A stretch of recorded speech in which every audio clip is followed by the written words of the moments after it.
শুধুমাত্র আকীদাগত পার্থক্যের কারণে একজন মুসলমান অপর মুসলমান ভাইকে গালিগালাজ অথবা আহত করার হুমকি দিতে পারে কিনা? খুবই জঘন্য কথা।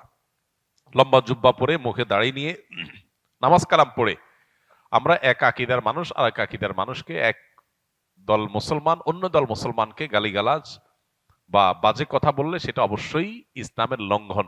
এরকম কাজ যারা করেন তারা মনে করেন তারা ইসলামের খেদমত করতেছেন, তারা মূলত নফসের পূজা করতেছেন, তারা ইসলামের কোনো খেদমত করছেন না।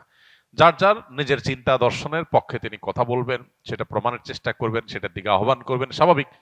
কিন্তু বিপরীত মতের লোকদের গালিগালাজ করা এটা ফাসিকি কাজ। নবীজি বলেছেন সেবাবুল মুমিনি ফুসুক, কোন মুসলমানকে গালি দেওয়া এটা ফাসিকি কাজ, গুনাহের কাজ, কবিরা গুনাহ। বিধায় এটা কোনো মুসলমান করতে পারে না। আমরা আজকাল অনেককে দেখা যায় অনলাইনে একদল আরেক দলের বিরুদ্ধে গোষ্ঠী উদ্ধার করা, বাজে মন্তব্য করা, ধারণামূলক মন্তব্য করা, এগুলো আমরা অনেকে অহরহ করছি এবং এগুলোকে দোষে কিছু মনে করছি না। আল্লাহ আমাদেরকে হেদায়েত দান করুন।